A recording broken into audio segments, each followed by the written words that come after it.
Thank you, Stefan. Can I welcome everyone to this virtual visit of the Science and Technology Committee to France. Although we're all seeing some light at the end of the tunnel in terms of the COVID pandemic, it still doesn't mean that we've been able to meet in person. Let's hope it's not too long before we can do that. Can I begin by thanking our French friends for organising this event. I would like to express my thanks to Senator Christian Cabon and the head of the French delegation and the deputy head of the French delegation, Philippe Michel Klausbanger, for hosting this event. Senator Cabon cannot be with us, unfortunately, but later Philippe Michel will be speaking to us. Can I also welcome the NATO Chief Scientist, Brian Wells, who is joining our session today. Now, I know it's always difficult to hold these meetings virtually, and I think, can I just say to all delegates to just bear with us in terms of some of the technologies. But we have, I think, a very exciting program this afternoon. I will shortly ask Philippe Michel Klausbanger to do a welcoming address from the French delegation. And then we have three subjects. The first is space and security. And our panelists are Major General Michael Friedland, the commander of French Space Command, and Isabelle Sauver-Berger, the geographer at the Director of Research at CNR. And then our second panel is on the risks and opportunities of biotechnology, and this will be a presentation from Ambassador Yan Huan, the permanent representative of France to the Conference on Disarmament in Geneva. And Ms. Alice Necken, the Senior Research Fellow at the French Foundation for Strategic Research. Our third panel will be, part of our visit will be from Jen Michael Stovall, the newly appointed Director of CSO, who will inform us on the role of Cooperation Support Office and its cooperation with partners. We have a packed agenda today, and can I ask that where possible people wear headphones, because it makes it easier for the interpreters to be able to listen to people's contributions. If you request to speak, can I ask you to do so by using the bottom right request speak button on your computers. And what I suggest I will be doing is I should be taking the presentation, then asking for questions and answers afterwards. It is, I know, as I said, we've had these visits before, difficult in terms of technology, but if there are any technical issues that delegates come across, can they please write in the technical support chat box, and NATO PA staff will endeavour to help sort out those technical issues. So can I, without any further delay, then ask our good friend Philippe Michel Klausbanger, the Deputy Head of the French delegation and Chair of the Subcommittee on Technology and Trends and Security, to say a few words to members. Philippe, the floor is yours.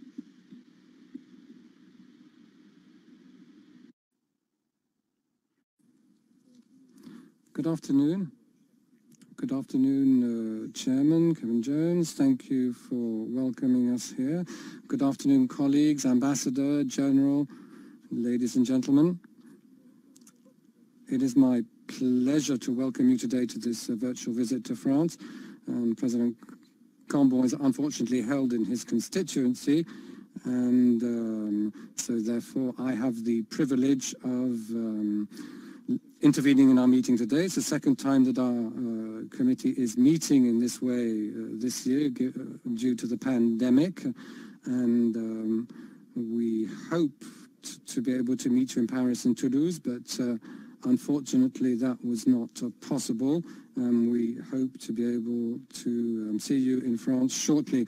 We are meeting today for the third time to discuss issues in two crucial areas in which our alliance has a role to play to shape a common understanding of the opportunities, the challenges, or even the threats linked to, first of all, the space domain and to biotechnologies, secondly. And I will try to be as short as possible.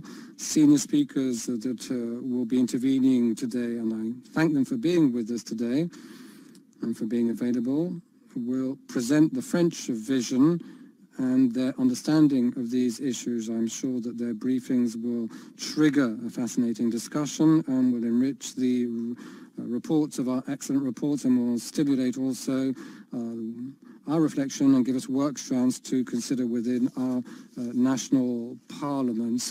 Our dear rapporteur Karl-Heinz Breiner highlighted in his report the increase of work at NATO on issues of space and security. The Allies have gone from a proposal in 2000 and 2018 to have a global discussion to its practical implementation, with a recognition of a fifth domain of operations in 2019, a deployment of a space branch to the NATO Air Command in Ramstein, and also the decision to create a Center of Excellence of NATO on space operations in Toulouse, and also the inclusion of space to the collective answer of NATO a couple of weeks ago. France has carried out a similar reflection process on these issues, which is a historical challenge for us. So Toulouse today, which is the HQ, the French Space Command, will have the privilege to hear its commander, the General Fridling, and given the questions that are raised in this issue, we'll also have the opportunity to listen to Mrs. Isabelle Soubès-Verger, who is a fellow researcher at the CNRS, and they will be presenting the French perception on these issues. France also does all it must to have its own strategic autonomy, but also develop partnerships. The Centre of Excellence is a good example of this attitude, and will enable us to have a cross-cutting approach to the works of different military space agencies in NATO, and encouraging lesson learned of experiences from different member states of NATO, and also reflection on exercises, doctrines, operating modes, and common processes in order to stimulate interoperability of both men and equipment. We all have noticed this in our countries. The spread of the coronavirus has highlighted the risk posed by a possible attack from biological weapons. France has for a long time been committed to a comprehensive banning of biological weapons, and it is determined to bolster the Convention on Biological and Toxic Weapons Convention, the BTWC, as well as the improvement of its enforcement. France is also proposing a voluntary mechanism review by peers, well before, therefore, possible employment of biotechnologies at for offensive means, as well as the training of experts who will be able to confirm or deny the use of such biotechnologies. Our excellent reporter, Leona Asleff, has highlighted the importance of the BTCW, and so, therefore, we thought it would be important to discuss the best way to operationalize this convention in order to answer the challenges that we are facing. France has held the chairmanship of the BTCW 2019, and therefore Ambassador Wang and Mrs. Nexon will be able to tell us what lessons they have learned from their experience. So France is also conducting programs by defense aimed at reinforcing the protection of civilian populations and forces deployed on the theater against any possible biological attacks. So Mrs. Nexon will tell us about these measures to protect ourselves against these threats. And finally, the presentation, the briefing by the CSO will conclude this visit. One of its offices is close to Paris, and this reinforces what I was saying about the French approach to partnerships to have an efficient multilateralism,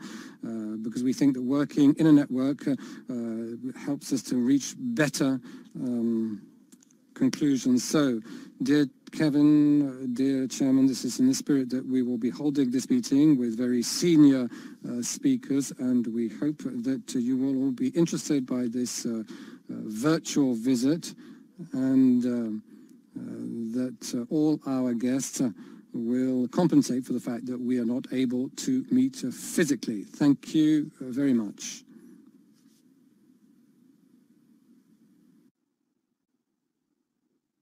Thanks very much, Philip, for those opening remarks. And again, can I thank you and the French delegation for organising today's session.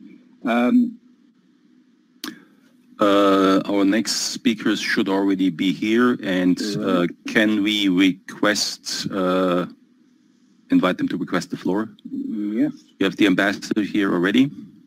Right. Could I ask then Ambassador Wan to address the issue which he's going to address this afternoon, which is how biological weapons convention operationalization to meet current biotechnical challenges. So can I pass the floor over to the Ambassador? Merci, Monsieur le Président. Thank you very much, Chairman. I hope you can hear me. Thank you. And thank you very much for giving me the floor, and greetings to all the parliamentarians, and I hope that you will soon be able to come to France and visit our country so that we can carry on this discussion. I was very interested by the previous debate, as these space issues are a great concern and interest for us, because these questions related to space are also dealt with at the Disarmament Conference. So all what was said previously was a great interest to me, so thank you very much, General, for his briefing, if he is still with us. So now let us come to our topic. So thank you very much for your question, Chairman, which is to know whether the BTWC is really up to standards and able to meet the challenges we are facing. This is a very big debate, vast question, and we don't have that much time. So I'll try to be very brief and try to set down the challenges as briefly as I can, so that we can have more time for the Q&A session. So the question that has been asked, if this convention, the BTWC, is still relevant today, and is it in 2021 adapted to meet the challenges raised by biotechnologies? I think we must come back to the letter of the convention. I think this is important. What tools do we have, and what is the current regime? It is a convention that was signed in 1972, so nearly 50 years ago. A convention that was signed in a very specific geostrategic strategic context, so that of the Cold War, and a text that was supported initially by the Soviet Union, and that was also debated at the UN General Assembly. This was a very specific geopolitical context at the time, but also specific economic and scientific context also.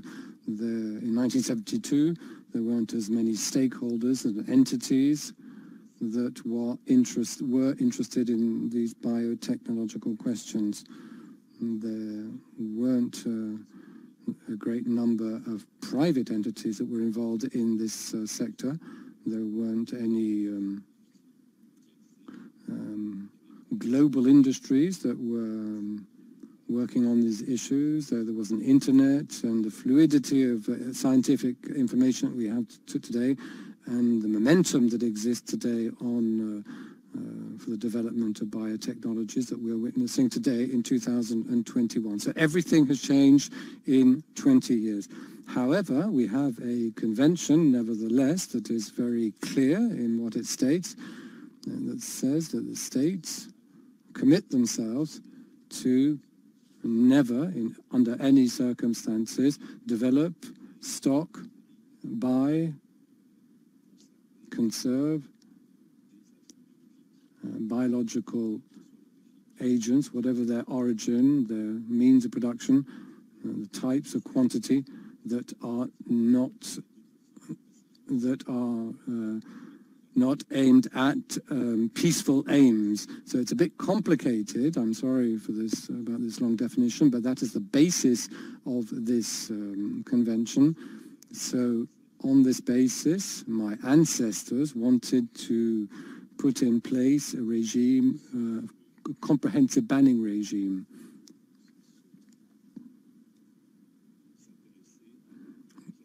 Without working on a classification about categories of substances that could be toxic, as is the case for the Convention on Chemical Weapons. So it's an open definition.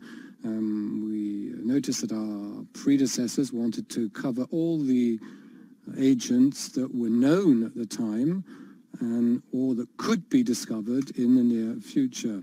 And so this Biological and Toxin Weapons Convention defines very globally the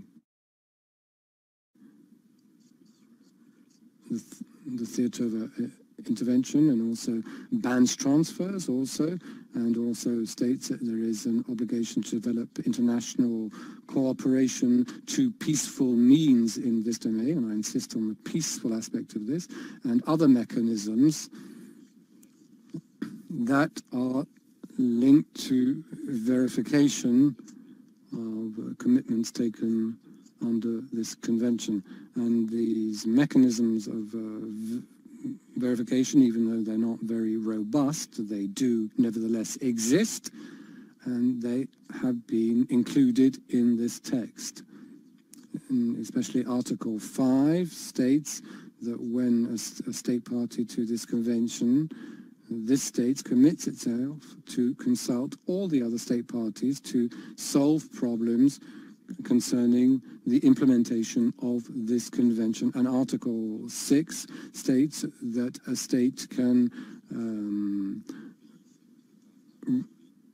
seize the UN Security Council if they believe there has been a violation of this convention. So it is the UN Security Council that must be in a position to state whether there has been violation or not, with the possibility of a veto. So that is one of the weaknesses of this convention, at least according to many observers. So very briefly, that was the global framework. So must this framework evolve, and is this framework operational? Must it evolve? So as I said previously, in 1972 we were not in the same situation. The situation has evolved incredibly. Technologies linked to the human genome are very new. They didn't exist at the time. And we also noticed that all the advances in the biotechnological area are not only risks, but they also have a positive side to them, and they can make a great contribution to humanity.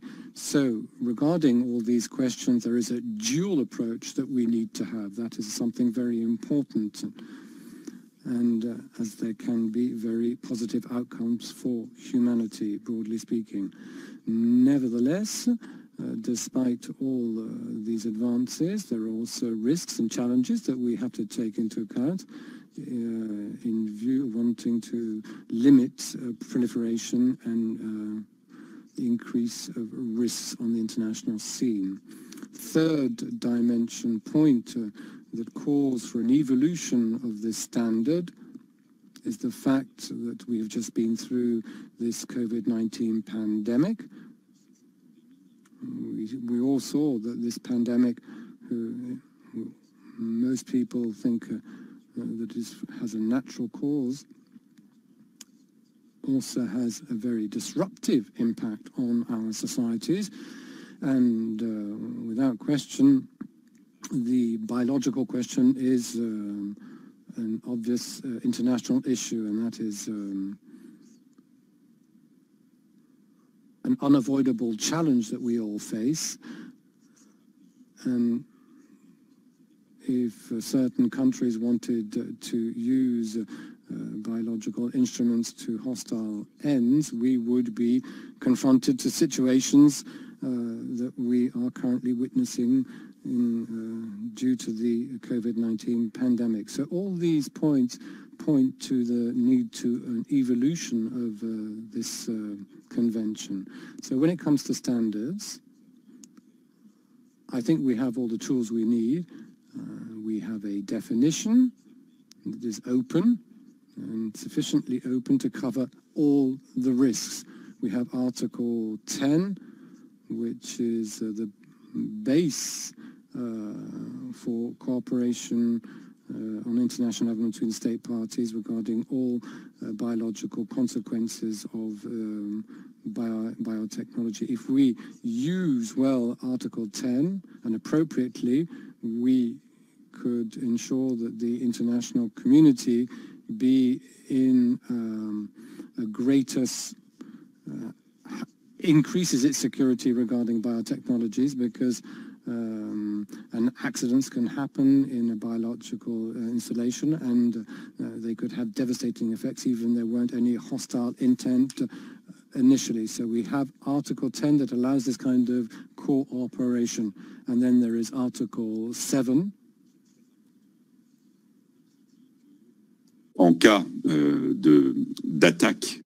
Then there's Article 7 to the Convention, which is very important, as it provides that in case of a biological attack, the states parties are obligated to help them. That is actually all Article 7 says, but it needs to be operationalized.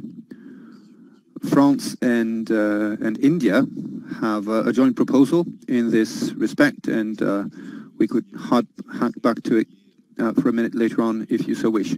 But Article 7 is a deterrent, because if all states parties are required to help any state party facing a malevolent state or non-state actor, clearly Article 7, were it to be used purposefully, would have the same value as a collective defense article and would send a deterring message. So this article could be very useful provided it is operationalized. Now, how do we do that? Using existing standards, and how do we operationalize it as effectively as possible? I would say that at present this would not be easy. I personally chaired the latest conference of states parties to the convention in a couple of years back. Last year it wasn't possible to meet due to COVID, and clearly we see that the problem isn't about awareness of the need to enforce and operationalize this article. The problem is with political willingness to do so.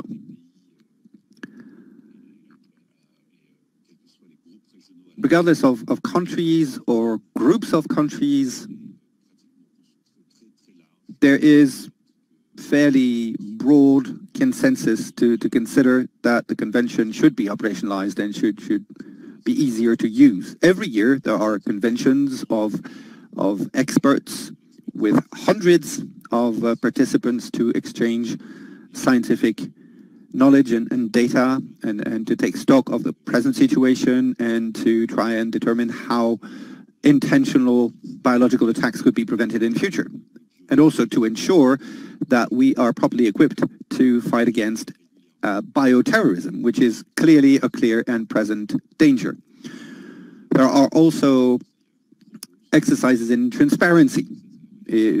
France originally offered opening our laboratories for the purpose of improving trust and and transparency, and to demonstrate also that there is a need to share good practice, to share information, and to improve mutual trust.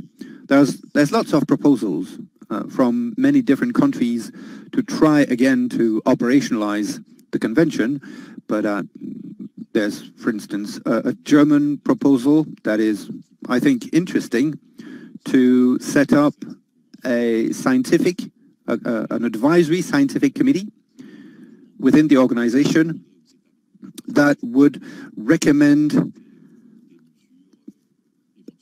measures, additional measures against biotechnological hazards to the states parties. And that's just one proposal. There are many more. It is a convention that allows for dynamic and creative thinking. But unfortunately, for 20 years now, it's been impossible to agree on a deal to operationalize the convention and make it more effective. That is, making sure that it has practical mechanisms to exchange information and promote transparency. I think the COVID pandemic will encourage states parties to start working on these operationalizing measures again, and talk again about the need to work together on biotechnologies, because COVID-19 has shown that the risk does exist, that we're not safe from disaster. Should it occur to non-state actors, to terrorist groups, to use human pathogens or other scary weapons to start pandemics. These are efforts that are worthy, that should be accelerated. There are political obstacles. There's a need, for instance, to restore mutual confidence and mutual trust among a variety of stakeholders, some of whom have laboratories and pharmaceutical companies and huge scientific potential to do so. It's probably going to take a while, but it shouldn't take too long, because as with many other technologies, when it comes to disarmament, you cannot afford to fight the last war. You have to keep up and be in lockstep with technological development. And we have the same problem. Biotech is one example. The same applies to space, to AI, to AI, to many other fields. New cutting-edge technologies are a problem when it comes to international norms and standards, because norms and standards take a long time to develop. They evolve far more slowly than technologies themselves. Thank you very much. Sorry, Mr. Chairman, sorry, Stefan, for abusing the floor a bit, but I wanted to provide as complete an overview as possible. And I will, of course, be delighted to answer any questions you may have. Thank you. Comprehensive presentation. Can I ask now Madame Nexton to talk in her presentation on preventing threats by promoting peaceful use of biotechnology. Once Madame Nexton's finished, I will then open the floor to questions. Thank you.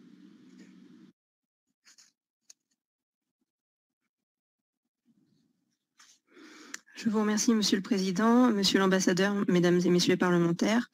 Ladies and gentlemen, Excellency, I will speak briefly about the cost-benefit ratio and especially the threats related to space and biotechnologies as methods and techniques using living organisms or parts of them. And I will also touch upon synthetic biology, which conflate systems biology and biotechnologies.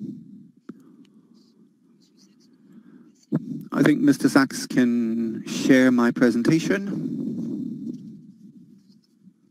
Thank you very much.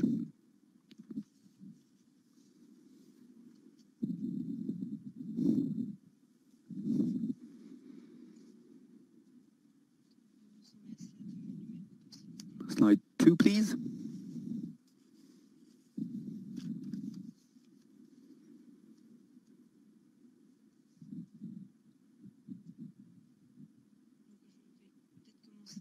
I'll start. I hope the slides will catch up. When it comes to these new technologies, the stakes are as high as the risks and threats. And as we've seen with the management of COVID-19, these technologies offer significant potential in many different fields.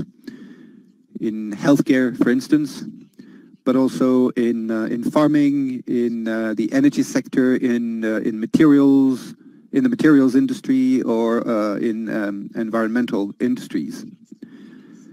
There's a wide variety also of issues, and that's also part of the reason why it is often difficult to reconcile the different measures that can be taken to prevent those risks, on the one hand, and the scientific and economic stakes, because industrial developments and commercial developments exist that companies will want to take up.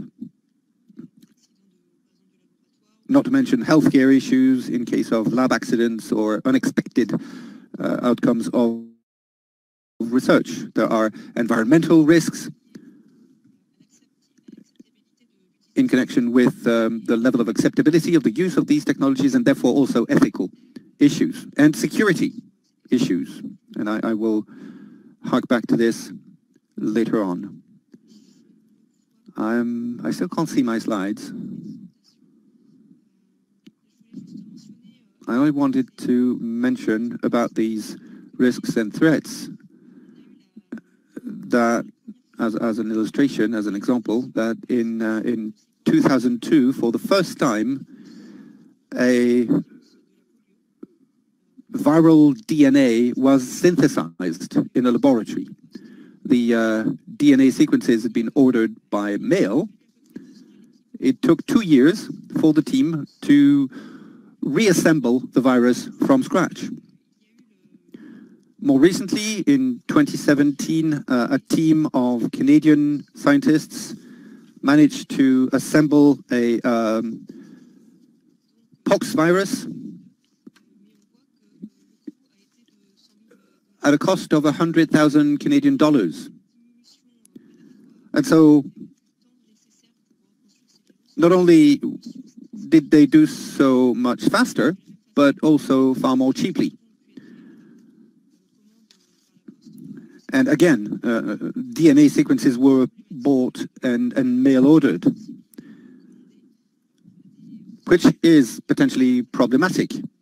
Companies manufacture DNA sequences and sell them for delivery by mail. There are screening methods, but they are more sample-based than systematic. And then one final point I wanted to mention and illustrate with this slide is the issue of do-it-yourself biology. There's a lot of talk about this new development recently, and it's extremely difficult to characterize in terms of risks and threats. Do-it-yourself biologists are a heterogeneous community. The actual risk is probably evaluated at an excessively high level, but it is a possibility that cannot easily be discounted. There's always the possibility of an accident or of a malevolent application. There's also a very significant reduction in costs incurred by scientific laboratories, because these days they can buy spare parts and raw materials on the internet and build a laboratory in a garage, basically. The Inter-Academy partnership, in connection with the Global Network of Science Academies, has evaluated the risk-benefit ratio of biotechnologies with, in the healthcare field, an evaluation of the improvements in the ability to characterize diseases with improved tools, new treatments, including gene therapy, with a more general trend toward individual medicine. Also with the development of biological materials that represent an alternative to the risk of resistance to antibiotics, and concurrently the possibility to develop alternative materials that raw materials, that is chemicals and life forms, that can be used as non-prescription or unclassified substances that could be used for the purpose of manufacturing pathogens.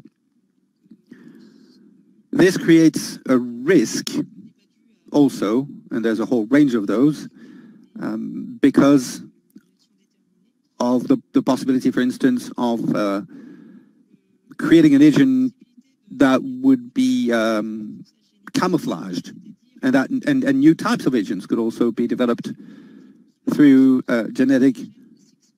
by brute genetic force to force a pathogen to be expressed by cells at much higher levels and concentrations than in the natural environment. The development of advanced weaponized agents, the production of substances using synthetic biology. It is, for instance, possible to recreate the smallpox virus that is no longer prevalent in nature, but still exists in class 4 laboratories, and also to modify targets' characteristics, for instance, to weaken its defenses. There are, therefore, clearly a number of emerging trends, scientific and technological convergence, for instance, convergence between chemistry and biology, creating risks and threats, as well as potential benefits in a risk with risk involved to a broader context. There's a significant improvement in knowledge in life sciences, in particular when it comes to biological processes. There's also an acceleration and an intensification of the dissemination of knowledge and capabilities as people become generally more educated, as well as an increase in the flow of tangible and intangible assets, to which is added the role of the media and their perception by society with the associated risk in terms of disinformation. Progress can also be a risk. A better understanding of the modes of action and the effects of certain chemical agents, whether chemical or biological, could lead to the identification and development of new angles of attack for these substances. New chemical and biological substances are being developed to use toxins and bioregulators for peaceful purposes, but also potentially for malevolent purposes. There are also improvements in the techniques used for dispersal and targeted delivery of substances.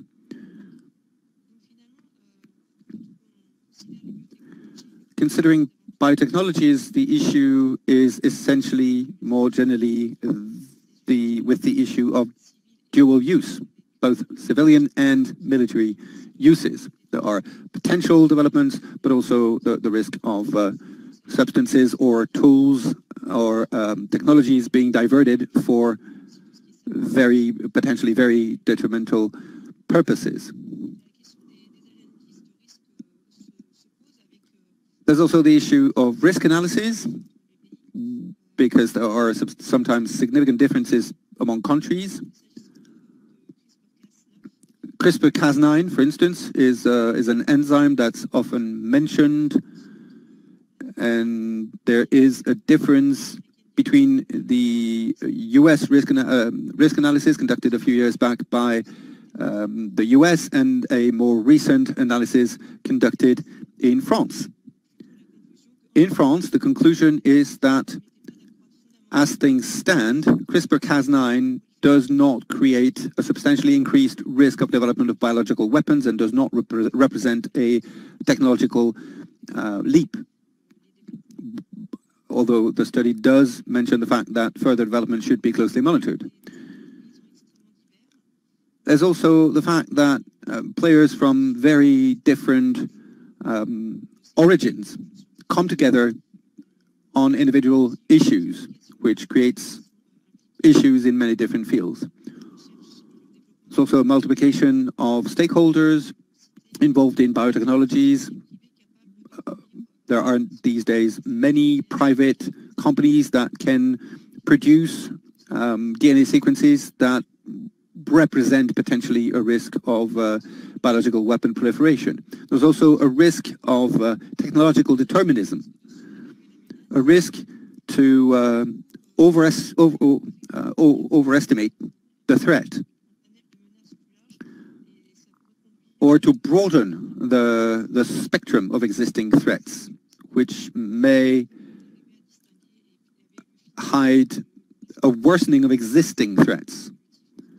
The actual risk is extremely difficult to characterize in our changing societies, and so evaluations need to be done and then repeated again and again on a regular basis to and to mobilize scientists for that purpose.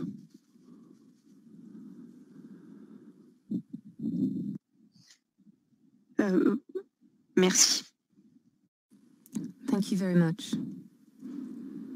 As Ambassador Wang mentioned, it's important to assess the impact of COVID-19 and how things are going to change as a result of that in terms of the proliferation of biological threats. We can see that there's growing information exchange and scientific cooperation, which is very beneficial for scientific research and for health. And it would not have been possible to develop a vaccine without that, but there are also security risks, given that many scientists are not necessarily aware of security and defense issues and the economic issues at stake as well. And there are many articles that are quickly put online without then being reviewed by others, and there's the risk that these articles may not necessarily be reliable. This pandemic also highlighted issues related to technological transfer and the risk related to the dissemination of these technological capabilities. The promotion of biotechnologies in support of health highlights issues related to national resilience and technological sovereignty. And just like the anthrax letters in 2001, we can see that there's a multiplication of actors and infrastructures worldwide involved in R&D, where you have all of these benefits, but risks as well, given that regulations and the biological security capabilities may differ from one structure to another. There's a trend that was already identified in previous years with the development of big data in the pharmaceutical sector, with partnerships between those who work in the health sector and those who work in the IT sector. And you have different stakeholders who are not necessarily aware of security issues, who are working together and are not necessarily aware either of the biological threats. and the cyber threats has to be better taken into account in academia, and the impact cyber threats may have on production change. This leads to the issue of governance. How can we have an adapted governance structure with a spectrum that goes from self-governance to the implementation of a binding multilateral instrument going through moratoriums? When I talk about self-governance, it's everything that is done by scientists, and this means that there has to be a certain awareness, for example, the development of code of conduct and the application of other measures. And on the side of industry as well, that is what happened with those who produce DNA sequences, and they implemented measures to prevent sending these DNA sequences to those who may use maliciously DNA sequences. But it's more and more difficult to control what private actors are doing. And on the other side of the spectrum, we have binding multilateral instruments, which may be useful, but as Ambassador Wong said, there's, for example, the Convention on the Prohibition of Biological Weapons. Maybe it can be strengthened for some of the aspects that we're worried about. And a moratorium is impossible today given the number of actors involved in this issue. We can see that it's an issue that concerns health, security and defense. That affects many instruments, whether we're talking about binding international treaties or informal initiatives. Next slide, please. And in support of the Biological Weapons Convention, I'd like to describe Resolution 1540, dating back to 2004, for a better awareness of the role played by non-state actors with regards to weapons of mass destruction. And compared to the convention, this resolution specifies several items aimed at strengthening national implementation measures, for example, with legislation, control mechanisms, for example, measures to protect physical locations. Next slide, please. I wanted to focus a bit more on the area of research, and something that is extremely interesting for scientists with research laboratories that use biotechnology, and the issue of biological safety. And here there are four main pillars or lines of action. First of all, physical infrastructure and IT systems. The goal is to enhance the physical protection and access to those sites, and to better take into account the dimension of cyber threats with the risks of espionage and sabotage. It's important to ensure researchers are aware of this, because they don't all have the same cyber culture. You have the actors themselves.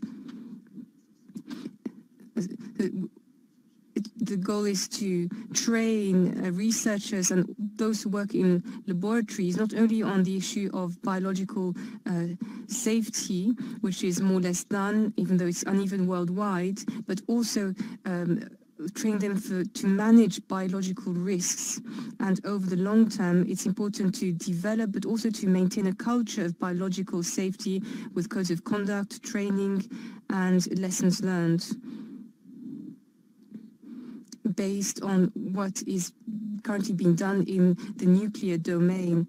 And if we take a look at biological research, which has a dual use, maybe it's important to take into account the goal of the research, not necessarily its methodology, to look at the risks and see if it's a dual research, and also to see if it is justified compared to the expected result.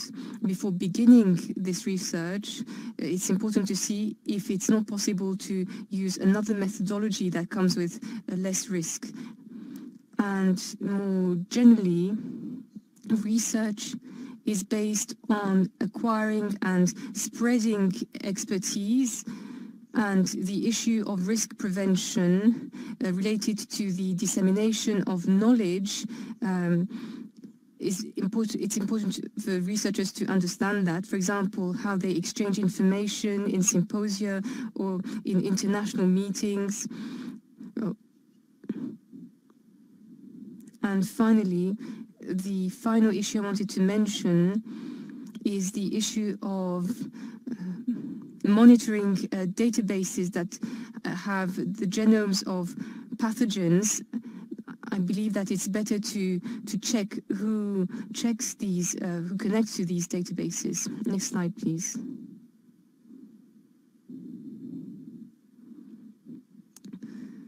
To conclude, it's important to continue to promote international cooperation and information exchange whilst preserving economic interests and safety. What is difficult is that there are significant differences between states, whether we're talking about national interests.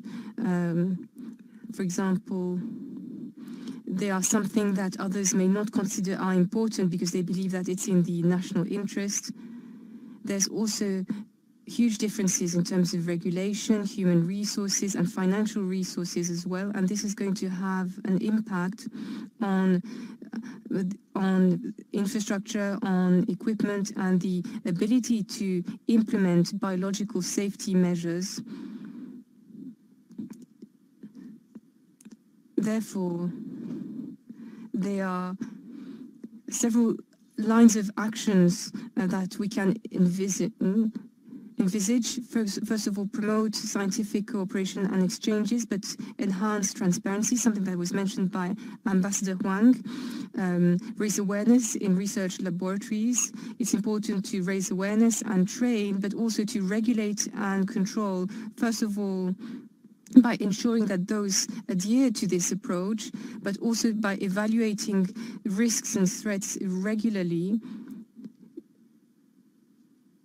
together with academia, scientists. It's important to have the capability to monitor and detect incidents. And once an incident takes place, it's important to have the capability to carry out scientific investigations. Despite all the progress that we've made in the past few years, being able to qualify an incident by identifying whether it was accidental, intentional or natural is still very difficult. It's also very difficult to attribute if the responsibility comes from a human actor. And it's also important to innovate, whether we're talking about scientific cooperation, but also to develop the surveillance and detection capabilities as well as investigation capabilities. More systematically establishing, because this is not the case in most countries, but there's no system to declare lab incidents in most countries. I think it's important also to detect any anomaly, because we can better organize information and response. And sometimes it's also difficult, since these are very complex issues, to involve scientists together with others who are more from the intel world. Thank you very much.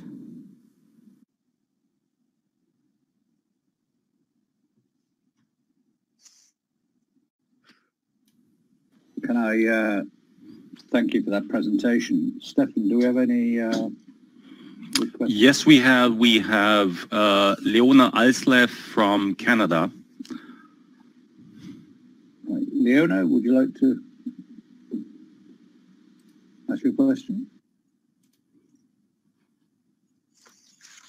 Yes, I would. Thank you very much. And thank you to both our presenters. What an incredible presentation. The topic is so broad and so complex that for you to break it down so that we are as educated and aware as we can be is very greatly appreciated. What I think you've highlighted is with great opportunity and potential comes great risk. But in that great risk, we have to make sure that we manage the conversation so that we don't overstate the risk, but that we don't understate it either.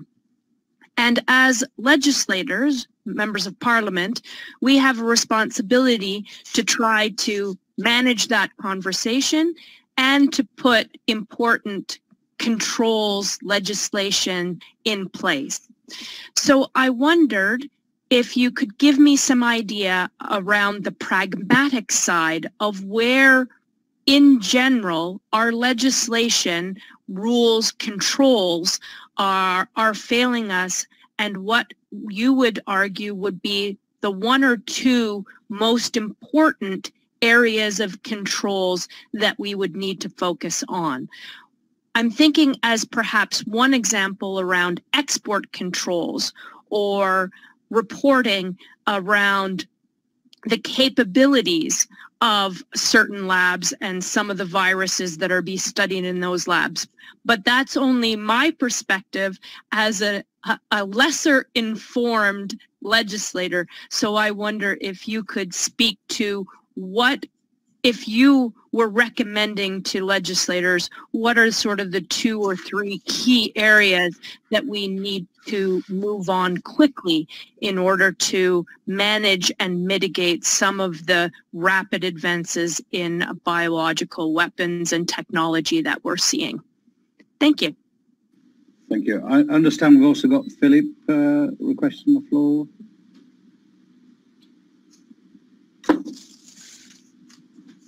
Philippe, would you like to ask your question?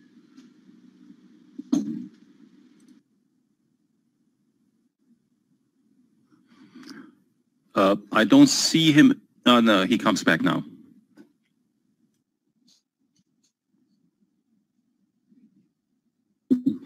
Pardon pour ces... My apologies for these technical problems. Thank you very much for your question, Leona. And I'd also like to thank our 2 briefers for their excellent presentations and the fact that they were very impressive in terms of what we heard.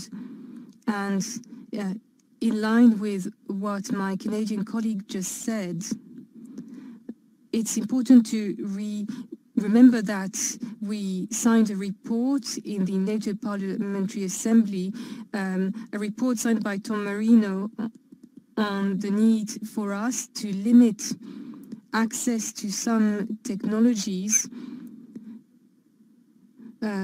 for nations that do not have them yet, and this is keeping in mind cybersecurity. I think it was in Bucharest in 2017 that we adopted this report, and maybe we should expand this control of exporting some of these technologies to some other technologies like the ones mentioned by my Canadian colleague. So I hope that our 2 experts will be able to guide us through this approach. Thank you. The president is coming back. Right, thank you. Would you like to, who would like to take the... Ambassador, would you like to start first? Oui, merci beaucoup pour ces 2 questions. Thank you very much for these 2 questions. Yes, it's vertiginous, as you all said. I think we're all aware of that. And this pandemic has demonstrated that we are entering into a new era. These 2 questions are very broad, and I'd like to try to approach this from the standpoint of disarmament, because that is my area of expertise and that is the area that I work in. And in order to do that, I'd like to mention since we're in France, although it is virtually, I would like to mention a French legal expert that I like a lot, Alain Soupiot, who used to say that law is a technology that aims to humanize technology. Why do I say this? It's because we are surrounded by technology. Technology is everywhere, and biotechnology is something that is new, that is extremely fascinating. Man has developed technologies, but it doesn't make any sense to ban technologies. Technologies as such are never good or bad. It's when technology is used maliciously that it becomes bad, but by their very nature, technologies are not bad. It's both good and bad, and therefore we should try to understand how law, international law, but national law, fully espouse the issue of technology, how they regulate technology, and there are different ways to do that. In the past, we did many things in order to regulate technologies.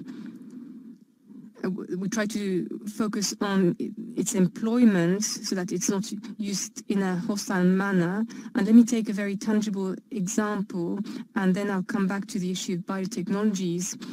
And this is something that also comes from the legal expert I mentioned, Alain Soupiot. In the 19th century, when it was dark, we didn't have any other choice but to sleep at night. People could not work at night. It sounds a bit silly to say that, but everyone used to sleep at night. But then we had artificial lighting with gas and then electricity, and then very quickly, what did we do? Then we saw that children, women, men would go to work in mines, coal mines, and we would open factories day and night, but we didn't ban electricity or gas. Of course, we didn't ban gas or electricity. We invented social rights, labor rights. And so coming back to biotechnology, it's the same thing. It's the same. It's the same for space, artificial intelligence, cyber. We're never going to ban those technologies. So what we're going to do is try to establish international cooperation, because this is a fully globalized space, and the goal is to have transparency, regulation, and to try to ensure that entities that work on these new technologies are fully aware, and that there are risks that these technologies may be used maliciously, but we cannot put an end to scientific and technological development. This takes a lot of time, and we need to create new norms, new legislations, and that is a difficulty that we are confronted with today regarding the creation of this new legal framework and its implementation. International regulation is not doesn't answer all the questions that we are raised today, and I thank you for the excellent report that was published on this issue. So international legislation in itself cannot answer the issues. We need to have enhanced international cooperation, and all the entities, the stakeholders that are working on these issues, work in a network, WHO, OECD, etc., because this is a very complex issue, and that we must all work wholeheartedly to find solutions collectively and very fast. So maybe I was a bit abstract, but that's how I was trying to answer the question that was raised. Thank you very much.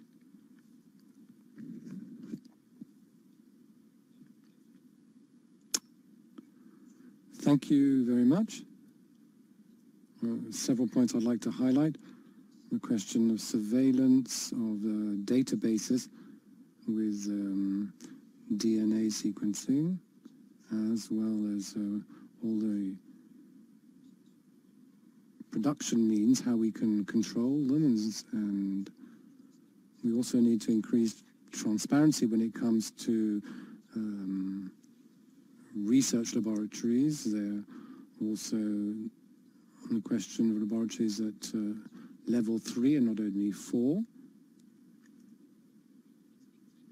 As for the perspectives linked to bolster the detection to make sure that information is systematically transmitted when there is a bug in a laboratory, but Canada has put in place such a system. And finally, maybe we should make more compulsory legally binding frameworks for when it comes to biological security for personnel, especially who work in these laboratories, because we don't have a global approach to these questions that are underestimated. And we also realize that even though we have many exchanges, we need to insist, as the ambassador said, on international cooperation that to limit the risks of accidents, especially by taking into account the differences of resources that exist between different countries and also the different cultural approaches that we could have to these issues. Thank you very much. Thank you very much. The Chairman, Kevin Jones, will take the floor. Thank you. Okay, Cynthia. Do we have any else, Stefan? You have one additional request right now. Right. Could you call them in then? Yeah, Mr. Cynthia. Yes. Can you hear me? Okay. Thanks a lot for the presentations. It was very informative for me. I have a major question, actually. My question is, for example, the vaccines nowadays for COVID-19, they have 3 phases to be used for vaccination by the people.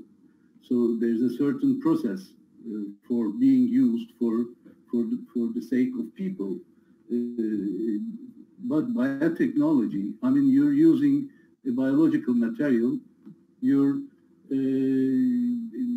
changing the DNA of this biological material. For example, genetically modified organisms is one of the major issues or products of biotechnology. And there are certain risk analysis for these materials, but you're then providing this to the people for the use of people, and the people consume what is produced by GMO, genetically modified organisms. Do you think that? Firstly, I thought, and I tried to find out what is the anti-warfare or antidote for biological or biotechnological warfare. Is it possible? And don't you think that biotechnology could be used for the welfare of people or for the nature? But on the other hand, it could be a threat to not only the human beings, but also to the nature and to the future of the world. How can you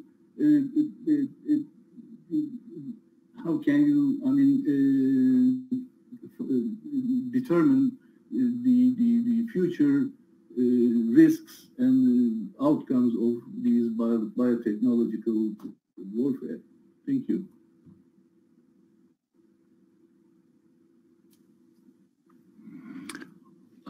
Peut-être vous voulez répondre. Qui va commencer? Thank you very much for this question. I will let Elisande answer more than, because she is more of an expert than I am, but I believe that until very recently, most experts on security and proliferation believed that the biological risk was rather weak, because a pathogen that has been spread in nature could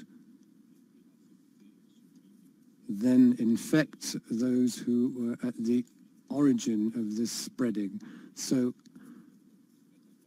a weapon that doesn't reach its military objective but then can be turned against its user is not something that is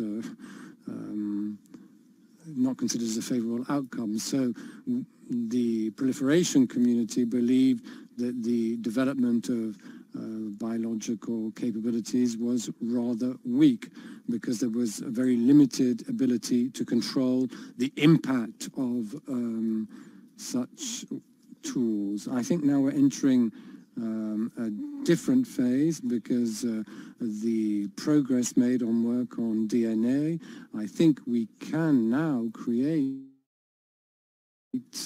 products, capabilities that are more difficult to detect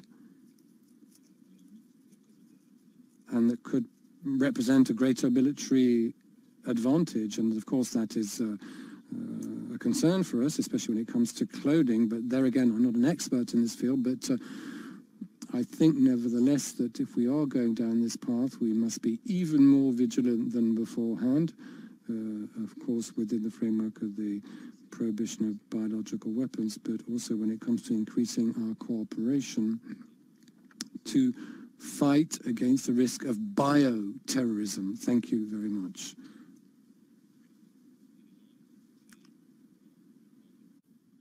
Oui, je suis tout à fait d'accord avec Yes, I fully agree with what the ambassador has just said, and this is indeed a very important question to find the right trade-off between the advantages and the inconveniences. And today we just cannot avoid the fact that we're going to have to manage this this balance, because maybe today we are overestimating the risk, and at the same time we cannot downplay the risk linked to the development of biotechnologies. So whatever the mechanisms of prevention of risks that are put in place, we mustn't limit the development of research, whether in the health field, environment, energy, or in other sectors. And when we talk about genetically modified agents, it's often said that there is this risk to create a greater resistance to antibiotics, for example, but these pathogen agents become more fragile than those that can be found at a natural level. So maybe there's been an over-evaluation of that kind of risk, but I think what we need to is to avoid any kind of technological determinism, to make sure that we're not turning a blind eye to certain threats, or that we're not benefiting from certain evolutions. Thank you very much. Thank you very much. Our chairman will join us shortly. For the time being, I don't see other requests for the floor.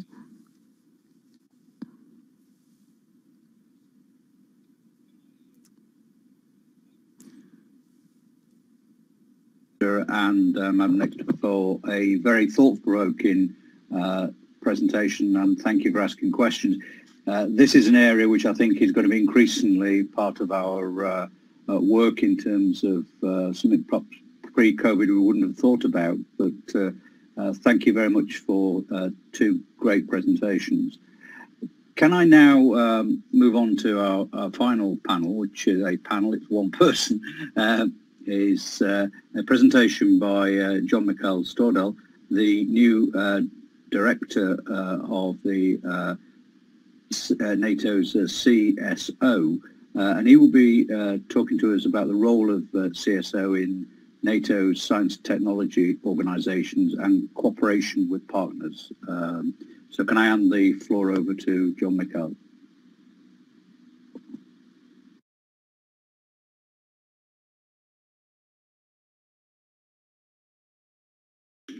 Yes, thank you, Mr. Chairman. ladies and gentlemen, good morning and good afternoon, and thank you for the invitation. It's an honor and a great pleasure to welcome you, at least virtually, to the Collaboration Support Office, one part of the NATO Science and Technology Organization here in Paris. I took over as the director yesterday, so today, on my second day in this position, you are the first guests I have the privilege of welcoming to our fine organization. I'm therefore very happy to have Dr. Tim Povich from my office by my side, as well as Mr. Nico Pos from the Office of the NATO Chief Scientists in Brussels. Can I have the first slide, please? I believe that science and technology has played a major role in the past 250 years, resulting in the modernization of societies and a better life for most people on the planet.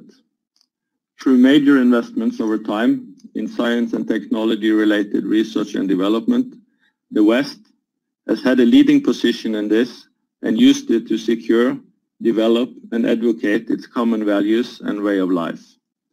From a defense and security perspective, NATO has been a cornerstone in this effort and has relied on an unrivaled S&T edge to fulfill its tasks. At the last summit, NATO heads of state and government have committed to maintaining the technological edge of the alliance. We all recognize that this will be a challenge. So to me, the timing couldn't have been better. This opportunity to meet with you, the Science and Technology Committee, seems like the perfect way to begin my 3 years tenure. You are in a position to continue to make a real and significant difference. I see a direct line from your excellent report, maintaining the science and technology edge and enhancing alliance agility from November 2018, and the determination to preserve our edge and the recognition of the vital importance of science and technology-related R&D in both NATO 2030 and the recent NATO summit communique. It is necessary for the alliance to stay ahead of our potential peer adversaries in leveraging new and disruptive technologies and enhancing our ability to meet new threats, including climate. Given this background, I have 3 important messages I would like to share with you today. Can I have slide 2, please? My first point is this. We have the Sputnik moment of our time right now again. We therefore have to step up our investment in science and technology related R&D, not only military R&D, but also in our universities and civilian laboratories. Update our approaches to innovation and strengthen our collaboration with partners. We have to spend more and spend better. Secondly, our core objective at NATO STO in general, and here at the Collaboration Support Office in particular, is to multiply the impacts of the national R&D investments. And our ambition is to step up our game. It is worthwhile to engage with our national your national NATO Science and Technology Board members to discuss how your nation can gain the most from NATO STO and our collaborative program of work. My third point, we have to inspire and motivate our young people to study the STEM, science, technology, engineering, and mathematics disciplines. This is the only way to make the highest quality scientists and engineers available to the NATO STO network and improve the age and gender balance. Science and technology is not a goal in itself, but a critical key enabler to develop and deliver cutting-edge capabilities to ensure military advantage, provide security and resilience, but also prosperity to our societies and protect the sovereignty of our democracies.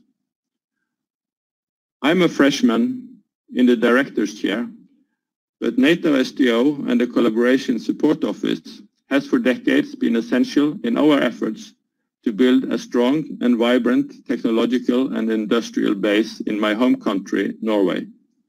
I have had the opportunity to follow this as the member of the Science and Technology Board since 2012. I would therefore like to illustrate my points and the great impact of NATO STO with a short story from my home country. When Norway became a member in NATO in 1949, the Norwegian technological and industrial base was modest, to say the least. In 2019, Norway was the fourth largest exporter of military equipment to the United States. Norway are now exporting anti-ship missiles worldwide, including to the United States, Poland, and Japan. NATO STO and the Collaboration Support Office plays a key role in this. Next slide, please.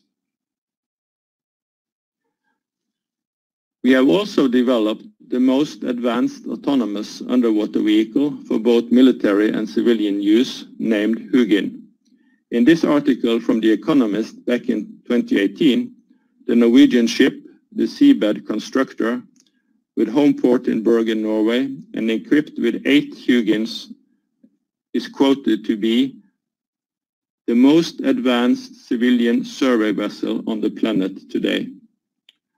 Unfortunately, she did not find the lost airliner, but later she found the Argentine submarine that was lost for almost a year. Together with the missile program, these have been Norway's, quote, Apollo programs.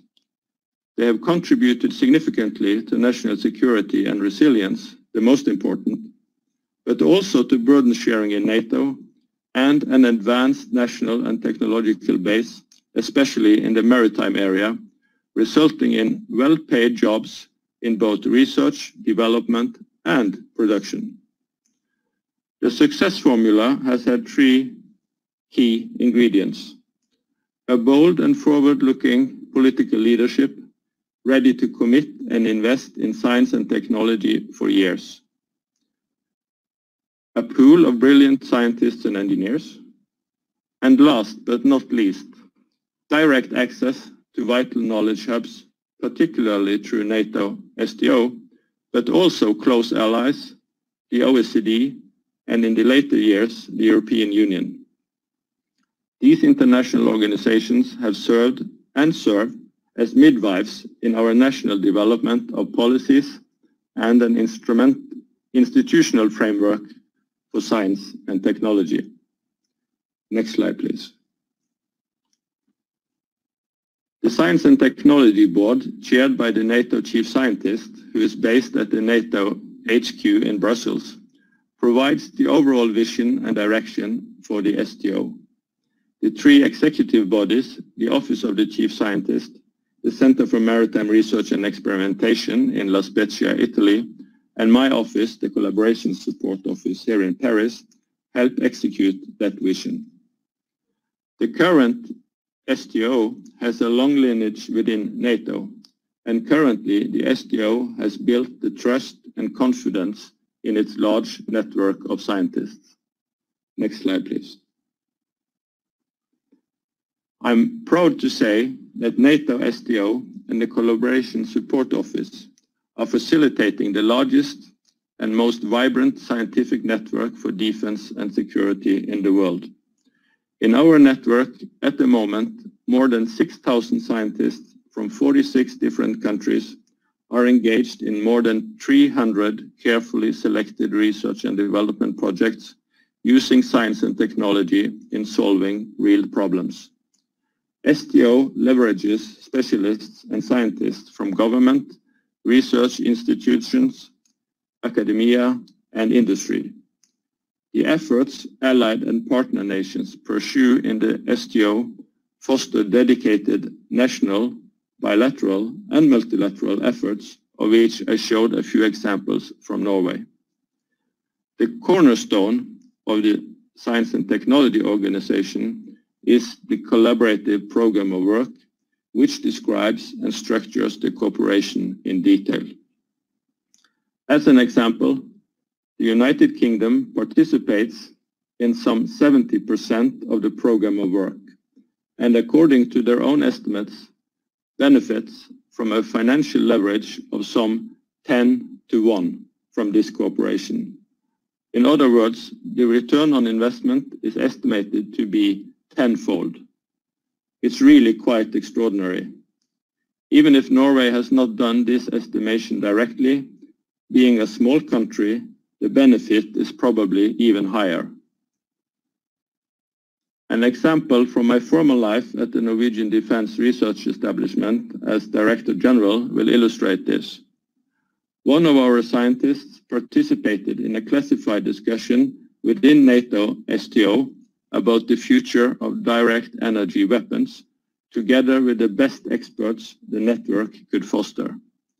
She came back with the stars in her eyes and told me that the value of the 2 days of discussions was probably higher than having €1 million multi-year national project. I used the knowledge provided in my advice to our Chief of Defense. Our activities in NATO have increased substantially over the last decade, almost doubled, and I believe this growth will continue. I therefore encourage you to engage with your national principal representative in the NATO Science and Technology Board and discuss national exploitation of the program of work. How can your country benefit the most from your participation? Normally, science and technology are treated as national treasures, rightfully seen as strategic assets. Both governments and private companies are shielding their achievements from adversaries and competitors. There are few safe arenas and trusted relationships for sharing, collaboration, and joint efforts. The STO is uniquely suited and structured to provide this support. Against this backdrop, the STO is instrumental for the nations to inform their national, bilateral, and multilateral efforts in dedicated science and technology collaboration. That sets us apart and is a formidable source of strength. We provide unique opportunities for knowledge and burden sharing. Our scientific partnerships generate and accelerate knowledge development across national borders. We contribute to enhanced agility through strengthened allied coordination, standardization, and increased interoperability. We have low bureaucracy, and we are inexpensive. We spend approximately 0.4% of the military budget in NATO. We will continue to increase the quality of our arenas, invite more partners, extend our outreach, and strengthen our impact. Next slide, please.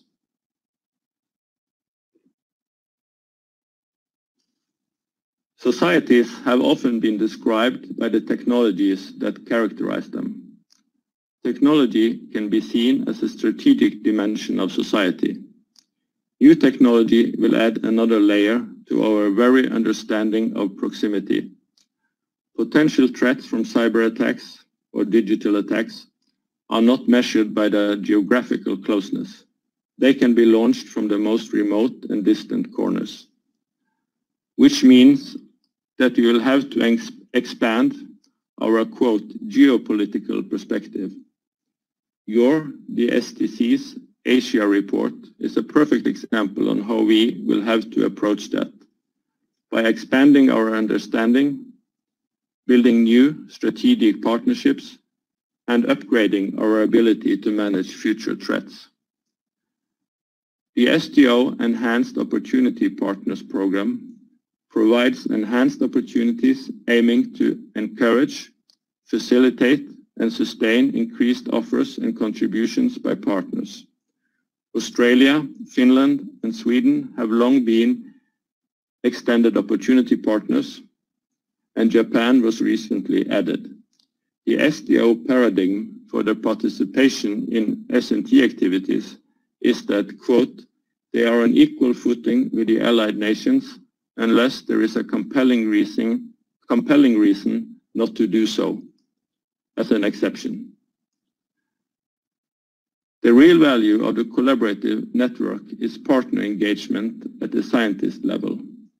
You can see in the graph the extent of engagement of our most active partners over the last 5 years, both in the magnitude of individual research activities and total participants, as well as the extent that many partners are leading or co-leading research. This is not the total extent of partner engagement. There are 11 other partner or contact nations that are engaged in the program. Next slide, please. We recognize that our Asian partners not only bring with them important geographical perspectives needed in this new environment, but they also help provide vital technology expertise. Australia and New Zealand have long been contributors to the collaborative program of work. We also have involvement from Japan, South Korea, and Singapore. As I mentioned earlier, Japan was given the status of Enhanced Opportunity Partner this year, which will lead to more engagement at all levels within the STO. In the last 3 months, we have met with members from Singapore and the Republic of Korea to look at ways to increase engagement. Next slide, please. Looking ahead, the case for collective action grows even stronger. We are at the threshold of global technological change beyond anything we have experienced before.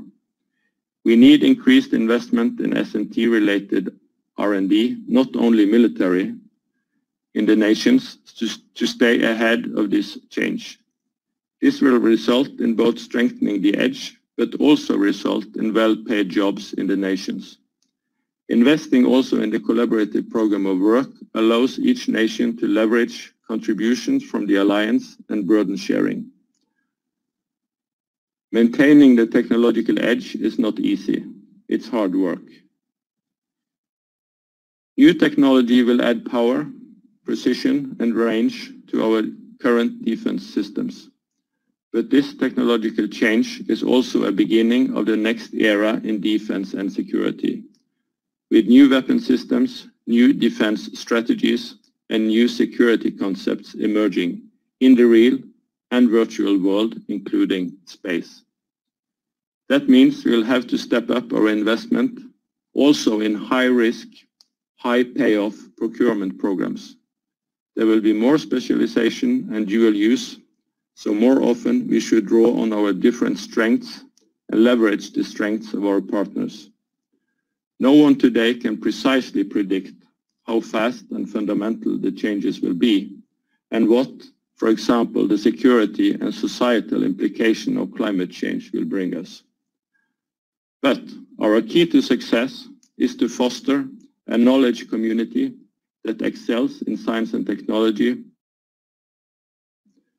a technological and industrial base at the forefront of the development, and the armed forces having the military edge. Thank you very much for your attention, and I'm happy to answer any questions.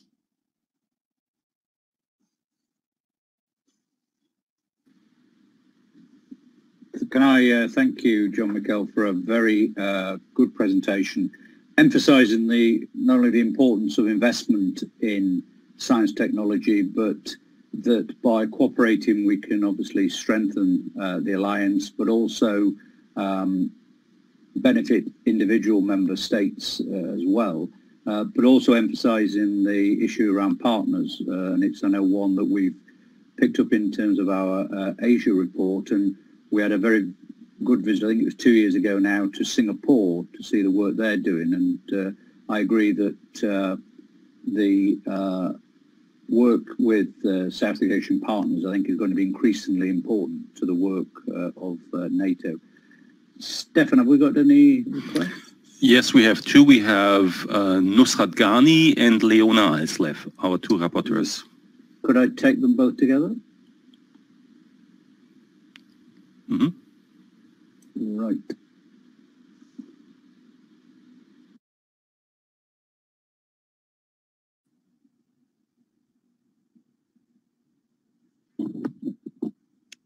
Hello there.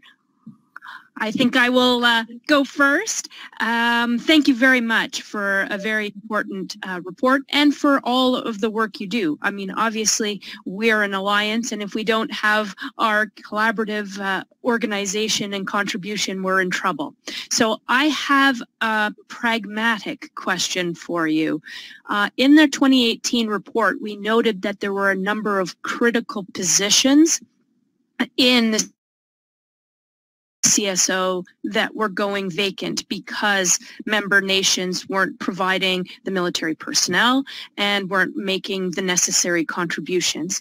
As you rightly pointed out, maintaining NATO's technological edge is critical and is significant work, particularly in light of rapidly changing technology. And of course, a key element of that work is ensuring you have the human capital and the resources to be able to do that. So I wonder if you could give us a perspective on where you are in terms of being resourced, both from a financial and a military perspective, so that we as parliamentarians, NATO parliamentarians, can put pressure on to ensure that you do have all the resources that you need to be able to do the critical job that you're doing on our behalf. Thank you.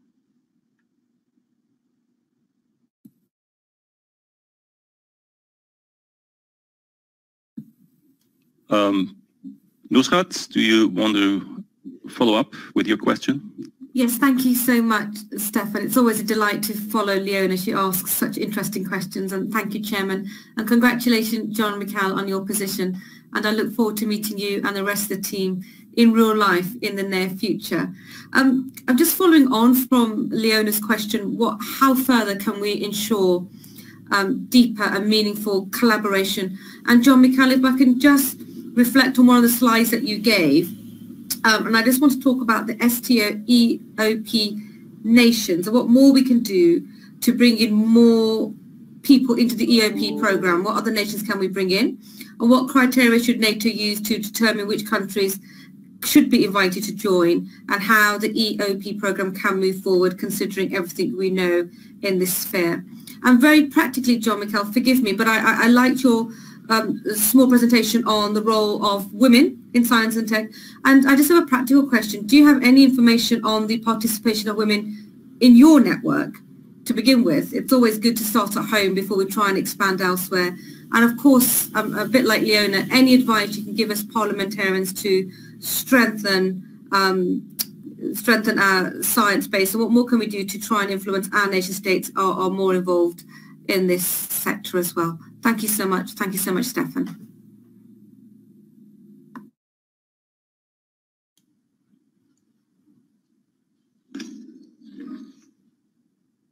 Okay, thank you very much for the questions, and also thank you for the report from 2018. As I pointed out, you have an impact, and this report has resulted in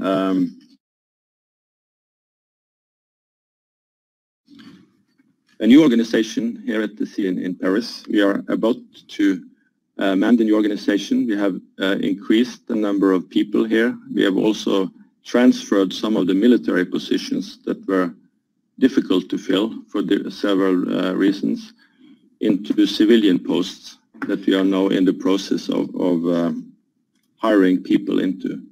So thank you again for pointing this out in your report in 2018, and we have seen the result of this effort here in Paris now. And also to the question about women, I don't have the exact numbers,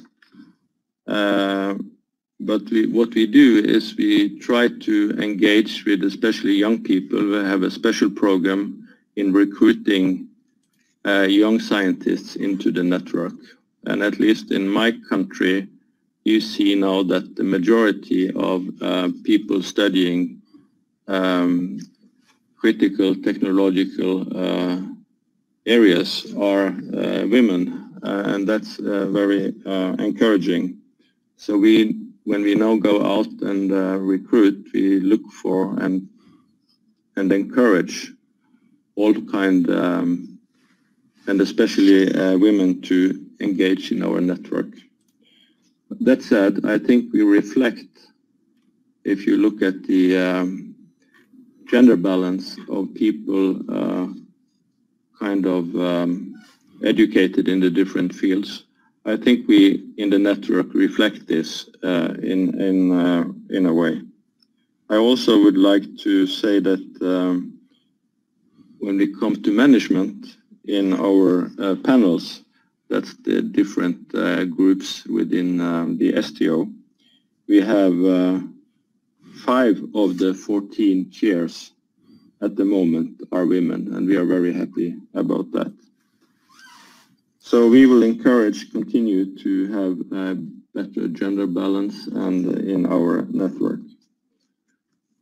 Also back to your question, what you can do, we really appreciate your efforts in, I think, also to strategic messaging the effects of this network. That's one thing we have discussed internally and we have to work on. As I tried to give example of from my country, it has had an enormous effect on the development over time, because this takes time in Norway. But our technological historians are quite clear that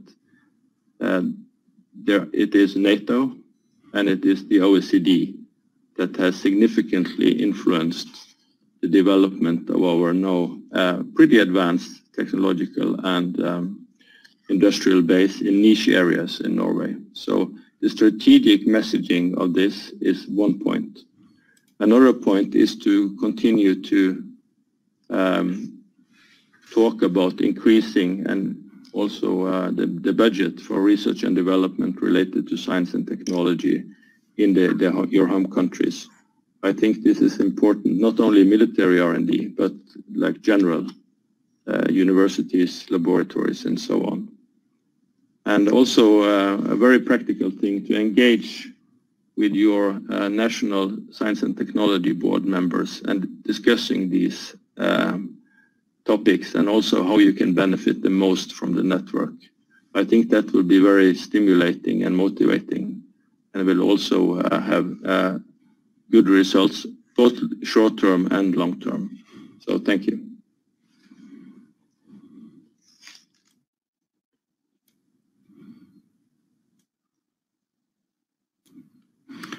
Sorry, thank you, John McKell. I don't think we've got anyone else. No? At this point, no. I don't see any other speaking requests, Mr. Chairman. So can I say, John McKell, thank you very much for your presentation. Can we wish you all the best in your new post? We look forward to interacting with you over the coming years to advance science, technology, and cooperation between NATO members. So thanks very much for that. That is the conclusion of our panels, and it was remiss of me earlier on. Stefan reminded me just to wish our Canadian colleagues, it was Canada Day yesterday, so a belated happy Canada Day to Leona and our Canadian colleagues. That is the conclusion of the virtual visit by the Science Technology to France, and can I thank everyone for their participation, and certainly our people who have presented to us today. And thanks again to the French delegation. Can I make particular reference to the Secretary of the French delegation, Hélène Baffiel, who's done all the hard work behind the scenes, I know, to pull this together. And it would again have remiss me not to say a big thank you again to our hard-working and magnificent interpreters who have done a great job, and to Stefan, who makes things look very easy, and his staff for coming together today. I think we've had an enjoyable visit today. Let's hope that in the not too distant future we can meet in person, because I accept that there are quite a number of new members on the various delegations on our committee who have not actually yet met in person, and that is something that I'm sure they're looking forward to as well. So can I say thank you to everybody. We have the holidays coming up in August, so wish everybody a happy holiday season, and let's hope we can relax over the summer and then come back and meet in person hopefully soon. So with that, I conclude today's meeting. Thank you very much.